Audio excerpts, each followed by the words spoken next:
से गांव में हर्ष रहता था। हर्ष अपने माता और पिता के साथ रहा करता था। हर्ष के पिताजी एक गरीब किसान और माँ दर्जी थी। दोनों ही अपना अपना काम करके घर चलाने की कोशिश किया करते थे। हर्ष की पढ़ाई लिखाई के खर्चे की वजह से दोनों बड़े परेशान रहते थे। मुझे मेरे हर्ष की बड़ी चिंता हो रही है, उसकी पढ़ाई लिखाई की। हर्ष अब बड़ा हो गया है और अगर हमने उसका स्कूल में दाखिला नहीं करवाया तो बड़ी परेशानी हो जाएगी। मैं अपनी कोशिश तो कर ही रहा हूँ भाग्यवान। हमारा हर्ष पढ़ने में बहुत तेज और बहुत बुद्धिमान है। अभी से ही उसे गुणा भाग और अंग्रेजी पढ़ने आ गया है। हम कल सुबह ही उसे लेकर एक बड़े विद्यालय में जाएंगे दाखिला करवाने। हर्ष को लेकर सुबह ही कुसुम और राम नारायण एक बड़े से विद्यालय में जाते हैं। राम नारायण वहाँ की खूबसूरती देखकर दंग रह जाता है। माँ, क्या मैं इस स्कूल में पढ़ूंगा? बिल्कुल बेटा, तुम इसी स्कूल में पढ़ोगे। यहाँ पढ़कर बड़े आदमी बनोगे और ऐसे ही कई सारे स्कूल भी बनाओगे। मुझे बड़ी हिचकिचाहट हो रही है, कहीं हमें ज्यादा पैसे ना भरने पड़ जाए। अरे, आप चलो तो वहाँ चल के देखे तो सही। वहाँ जाते ही उन्हें गेट पर खड़ा चौकीदार रोक लेता है। ठहरो, कहाँ चल दिए बिना किसी अनुमति के? वो दरअसल मैं अपने बच्चे का इस विद्यालय में दाखिला करवाने आया हूँ। दाखिला, और वो भी यहाँ? लगता है तुम अपनी औकात भूल रहे हो। यहाँ बस अमीरों के बेटे आते हैं और तुम्हें देखकर लग रहा है कि तुम कहीं कचरा साफ करते हो। ये आप कैसी बातें कर रहे हैं? मेरा बच्चा पढ़ने में बहुत होशियार है। कृपया करके हमें अंदर जाने दीजिए, हमारा अपमान मत करिए। मैंने तुमसे कह दिया ना, चले जाओ, वरना मुझे अपने इस डंडे का सहारा लेना पड़ेगा। चौकीदार उन्हें वहाँ से डांटकर भगा ही रहा था कि उस विद्यालय के एक मास्टर वहाँ आ जाते हैं और राम नारायण और उसके परिवार की दशा देखकर कहने लगते हैं, चौकीदार, मैंने तुम्हें कितनी बार कहा है, लोगों से इस तरह की बातें मत किया करो। चलो जाओ और अपना काम करो, मैं इन्हें देख लूंगा। आप सब मेरे साथ मुख्य अध्यापक के ऑफिस में चलिए। और सब मिलकर मुख्य अध्यापक के ऑफिस में चले जाते हैं। जी मैम, ये हमारे विद्यालय में अपने बच्चे का दाखिला करवाने आए हैं, इसलिए मैं इन्हें अंदर ले आया। बच्चा बड़ा होशियार और काबिल है। कहिए, क्या बात है? आपको हमारे स्कूल का नाम पता है? ये दीन दयाल स्कूल है। ये बहुत बड़ा कॉन्वेंट स्कूल है। अंग्रेजों के तौर तरीके सिखाते हैं हम यहाँ पर बच्चों को, ताकि उनमें अनुशासन रहे। हम अपने बच्चे के अंदर यही सारे गुण चाहते हैं और इसीलिए हम जितना चाहे उतना पैसा देने को तैयार हैं। राम नारायण के इतना कहने से प्रिंसिपल और उस मास्टर की आंखें लालच से चमक जाती हैं। तब मास्टर ने उस प्रिंसिपल मैडम से चुपके से कहा, ये गरीब भले हैं, लेकिन इनकी लाचारी का हम पूरा फायदा उठा सकते हैं। अपने बच्चे को पढ़ाने के लिए ये पूरे पैसे दे देंगे। अगर आप कहें तो इनसे 2 गुने ज्यादा पैसे ले लूं। ये भी कोई कहने की बात है? उनके यहाँ से पैसे आएंगे तभी तो हमारे बच्चे और परिवार खुशी से रहेंगे। जितना लूट सकते हो लूट लो।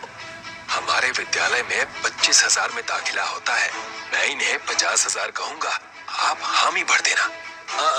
राम नारायण, तुम 50,000 रुपए लाकर दे दो और अपने बच्चे का इस विद्यालय में दाखिला करवा दो। मालिक, इतने पैसे मैं कहाँ से लाऊंगा? क्या मुझे थोड़ा वक्त मिल सकता है क्या?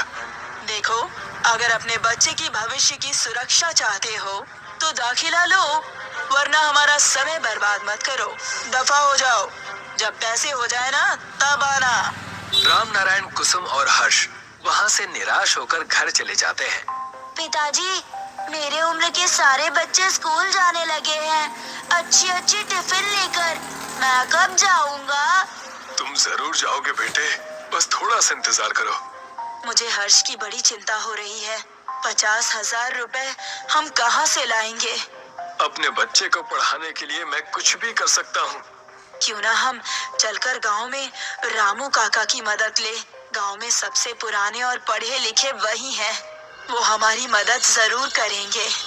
राम नारायण और कुसुम रामू काका के घर जाते हैं और उन्हें सारी समस्या बताते हैं। तब रामू काका उनसे कहते हैं, तुम अपने बच्चे को हमारे गांव के विद्यालय में क्यों नहीं डाल देते? हमारे गांव के विद्यालय में? हमारे गांव में विद्यालय है कहाँ? गांव में कोई अच्छी शिक्षा नहीं दे सकता, इसीलिए तो उन्हें दूसरे गांव या शहर के विद्यालय में डाला जाता है। तुम दोनों मेरे साथ आओ, मैं तुम्हें अपने गांव में ही कुछ दिखाता हूँ। रामू काका उन्हें जंगल के रास्ते से एक गुफा की ओर ले जाते हैं और कहते हैं, इस गुफा में जाओ, तुम्हें सब पता चल जाएगा। जैसे ही कुसुम और राम नारायण गुफा में जाते हैं, किसी दूसरे ही दुनिया में पहुंच जाते हैं और उनके सामने एक बड़ी सी पाठशाला नजर आती है जो पूरी सोने की होती है। उस पाठशाला में सोने की घंटी होती है, सोने का ब्लैक बोर्ड, सोने का बेंच जिस पर सारे बच्चे पढ़ाई कर रहे होते हैं। ये सारी चीजें देखकर कुसुम और राम नारायण चौंक जाते हैं और रामू काका से पूछते हैं, ये सब कैसे हो सकता है? हमारे गांव में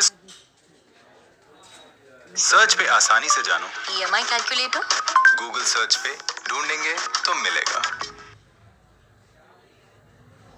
अंधकार में जो दिखता है तुमको, हाँ वो रंग काला है। इस सोने की पाठशाला कैसे हो सकती है और ये गुप्त क्यों है? तब जाकर रामू काका उन्हें सब बताते हैं। ये स्कूल हमारे पूर्वजों ने यहाँ बनवाया था ताकि हमारी संस्कृति और विचार ना बदले। मेरे पिताजी इस विद्यालय के शिक्षक थे। एक दिन उन्हें अंग्रेजों ने पकड़ लिया। तुम दो कौड़ी के लोग हमारे जैसे स्कूल्स खोल रहे हो, तुम्हें तो मैं छोड़ूंगा नहीं।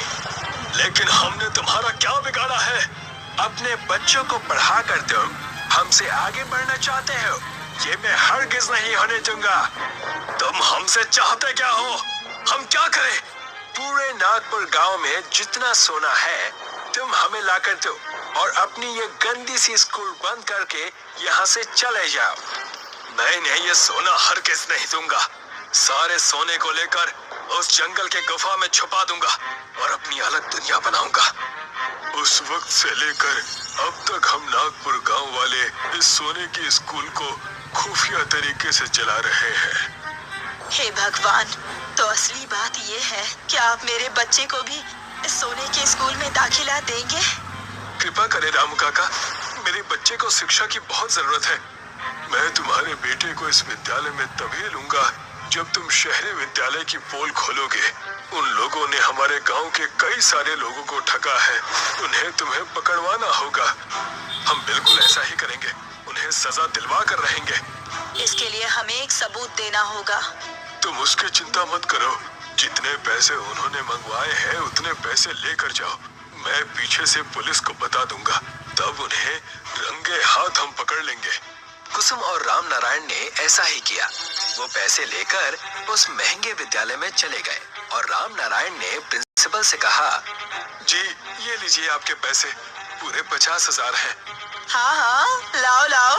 मुझे पहले से ही पता था कि तुम अपने बच्चे को हमारे